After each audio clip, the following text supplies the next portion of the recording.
दोस्तों, इस वीडियो में हम लोग 2017 आरआरबी एनटीपीसी जो सीबीटी 2 हुआ था उसके जीएस क्वेश्चंस को देखेंगे। तो आज हम लोग 17 तारीख के शिफ्ट 1 के क्वेश्चंस को देखते हैं। हाँ, क्वेश्चन आपकी स्क्रीन पे है कि as per the constitution of India who is authorise to transfer the जज of one high court to another. यानी भारत के संविधान के अनुसार उच्च न्यायालय के किसी न्यायाधीश का स्थानांतरण एक जगह से दूसरी जगह के करने के लिए कौन अधिकृत होता है। तो उसका सही आंसर हो जाएगा जो प्रेसिडेंट ऑफ इंडिया है। ठीक है, जजेस के ट्रांसफ़र का पावर प्रेसिडेंट ऑफ इंडिया के पास है, तो इसका ऑप्शन बी यानी प्रेसिडेंट ऑफ इंडिया सही हो जाएगा। ठीक है, आगे बढ़ते हैं। इसकी पीडीएफ आपको हमारे टेलीग्राम ग्रुप पे मिल जाएगी और उसका लिंक डिस्क्रिप्शन बॉक्स में है। दूसरा है कि UNITAR, इसका फुल फॉर्म क्या है।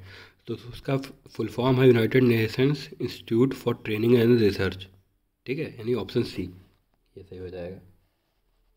इंस्टीट्यूट है, ये वर्ड याद रखिएगा, और United nation institute for training and research. ठीक है, ये फुल फॉर्म्स यूनाइटेड नेशन से रिलेटेड इसमें काफ़ी पूछे जाते हैं, तो उससे रिलेटेड आप चीज़ें देख लीजिएगा। अगला आता है कि इसमें से आपको सही ऑप्शन चुनना है। तो उसका स्टेटमेंट दिया है कि fruit preserved in cold storage last longer, यानी जो कोल्ड स्टोरेज में संरक्षित फल होते हैं लंबे समय तक चलते हैं। क्यों?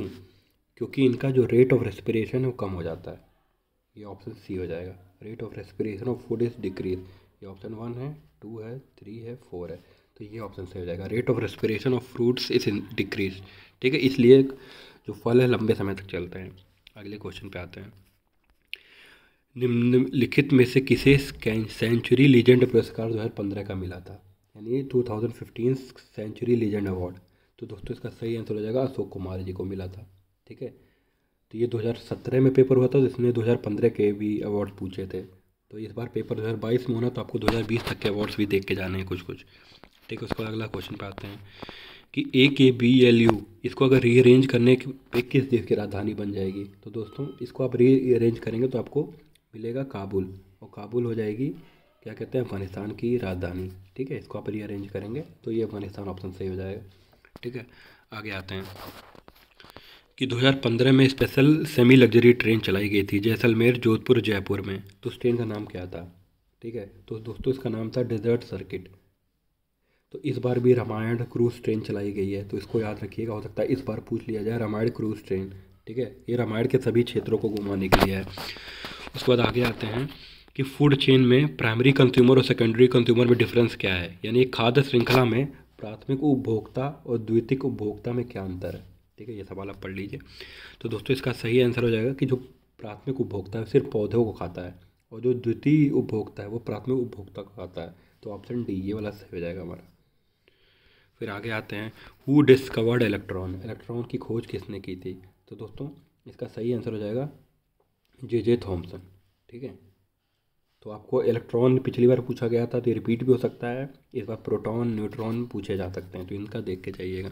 आगे आते हैं कि which schedule of the constitution of India lists the state and UT of India, यानी भारत के संविधान के कौन सी अनुसूची भारत के राज्यों और केंद्र शासित प्रदेशों को सूचीबद्ध करती है। तो दोस्तों इसका सही आंसर हो जाएगा जो फर्स्ट शेड्यूल में हमारे स्टेट्स एंड यूनियन टेरिटरी दिए हुए हैं, तो ऑप्शन ए सही हो जाएगा। फिर आगे आते हैं। ठीक है, इनमें से कौन सा उपकरण बिजली में वोल्टेज अचानक से जो चढ़ाव होते हैं बढ़ जाता है उसको बचाने के लिए बनाया जाता है। ठीक है, यानी design to protect electrical device from voltage spikes. तो उसका सही आंसर हो जाएगा सर्ज प्रोटेक्टर। ये साइंस का पार्ट है, साइंस का क्वेश्चन पूछा है, तो ये आपको डिवाइसेस भी देख के जाने हैं, सर्ज प्रोटेक्टर।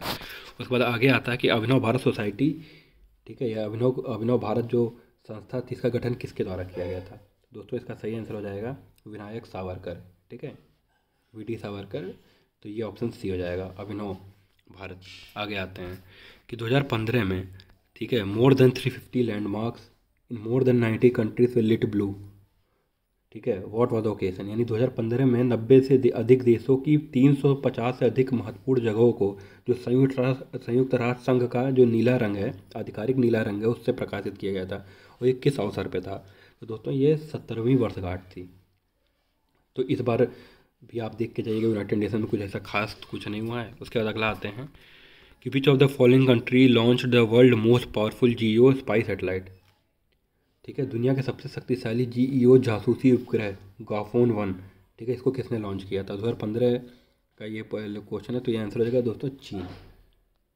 चीन ने गैफोन दुनिया का सबसे शक्तिशाली जासूसी करने के लिए उपग्रह है।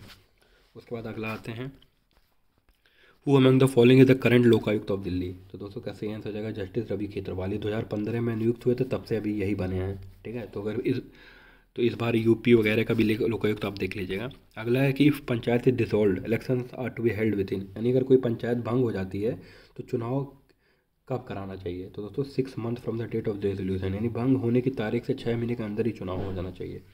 आगे आते हैं कि 2015 में United nation climate change conference कहाँ पे हुआ था। तो दोस्तों 2015 में ये पेरिस में हुआ था, और 2021 का अगर आपको याद रखना है तो ये है यूके यूनाइटेड किंगडम के ग्लासगो सिटी में हुआ था। ठीक है, इस पे हम लोग एक पीडीएफ बनाएंगे कि समिट्स, इंपॉर्टेंट समिट्स का।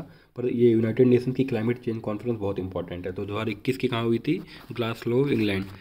अगला आते हैं, who among following the current CEO of NITI Aayog. तो सीईओ पूछ रहा है तो ये अमिताभ कांत। ठीक है, अध्यक्ष प्राइम मिनिस्टर होता है, सीईओ अमिताभ कांत।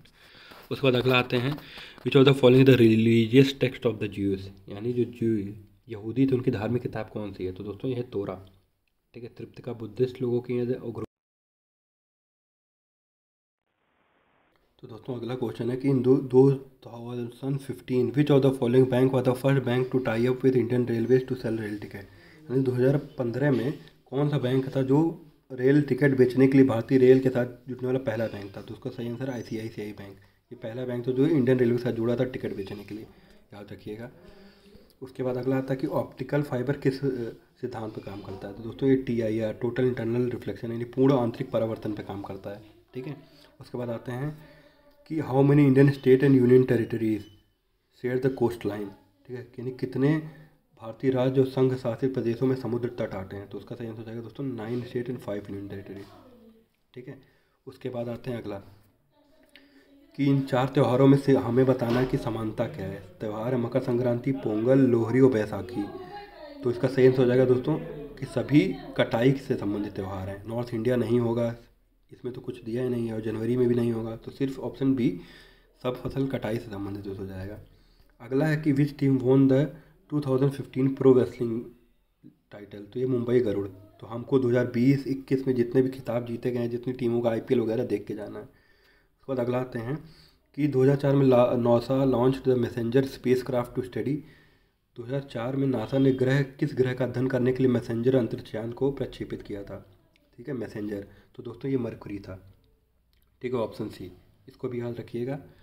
आपको सही आंसर की PDF हमारे टेलीग्राम ग्रुप पे मिल जाएगी। अगला है अजंता के painting are testimony to the golden age of India. यानी अजंता गुफा के चित्र भारत में स्वर्ण युग के प्रमाण है। किसके स्वर्ण युग के। तो दोस्तों ये बुद्धिज़्म के प्रमाण है। अजंता में ज़्यादातर बुद्धिस्ट से रिलेटेड पेंटिंग्स वगैरह बनी हुई हैं। अगला आते हैं कि type of file in a computer can be identified. मतलब अगर कंप्यूटर में आपको किसी फाइल का टाइप चाहिए, जानना कि किस प्रकार की फाइल है, PDF है कि एक्सेल है कि पावर पॉइंट है, तो कैसे पहचानेंगे। तो दोस्तों फाइल एक्सटेंशन से आप पहचानेंगे। जैसे आप देखते होंगे .EXLS यानी XLS फाइल है, .PPT तो PPT फाइल है, .PDF यानी PDF फाइल है। ठीक है, जो डॉट के बाद आता है एक्सटेंशन होता है। अगला कि दुनिया का पहला देश जो कार्बन नेगेटिव बना है। तो दोस्तों ये हमारा पड़ोसी मुल्क भूटान है। ये दुनिया का पहला कार्बन नेगेटिव बना है। उसके बाद अगला, तो दोस्तों ये 17 तारीख के जो CBT 2 के GS क्वेश्चन ही समाप्त हुए हैं। इनमें से काफ़ी क्वेश्चन रिपीट होने की संभावना है या इन्हीं टाइप के क्वेश्चन आ सकते हैं। तो इस वीडियो को जरूर देखिए और अपने दोस्तों के साथ शेयर करिए। बहुत